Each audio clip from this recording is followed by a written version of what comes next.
बघूयात पुढची बातमी। बारामती पोटनिवडणूक बिनविरोध होण्याचा मार्ग खडतर वाटत असताना आता राहुरी पोटनिवडणुकांचं देखील काहीसं असंच चित्र आहे।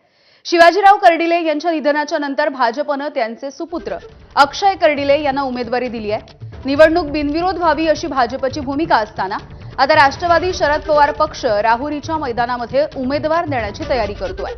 प्राजक्ता तनपुरे उमेदवारीसाठी इच्छुक आहेत। याशिवाय शिवसेना ठाकरे पक्ष आणि काँग्रेसही निवडणूक लढवण्यासाठी उत्सुक असल्याचं बघायला मिळालेलं आहे।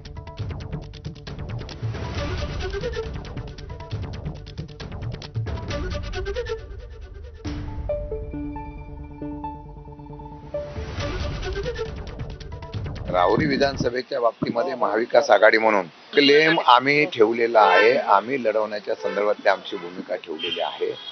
बाळासाहेब थोरातांची चर्चा करू, काँग्रेसची चर्चा करण्याच्या बाबतीमधला हर्षवर्धन सपकाळांशी चर्चा करून या बाबतीमध्ये आज आम्ही निर्णय घेऊ। प्राजक्त तनपुरे तिकडले माजी आमदार आहेत। त्यांनी मागची निवडणूक लढवलेली आहे राष्ट्रवादी काँग्रेस पक्षाकडून। पहिली संधी ही राष्ट्रवादी काँग्रेस पक्षाची आहे, कारण ती त्यांच्या वाट्याला आलेली जागा आहे। त्यानंतर काँग्रेस पक्षाचे तिकडे त्या मतदारसंघामध्ये प्राबल्य आहे। आमच्याकडे 3 उमेदवार आहेत, पण ही निवडणूक होईल।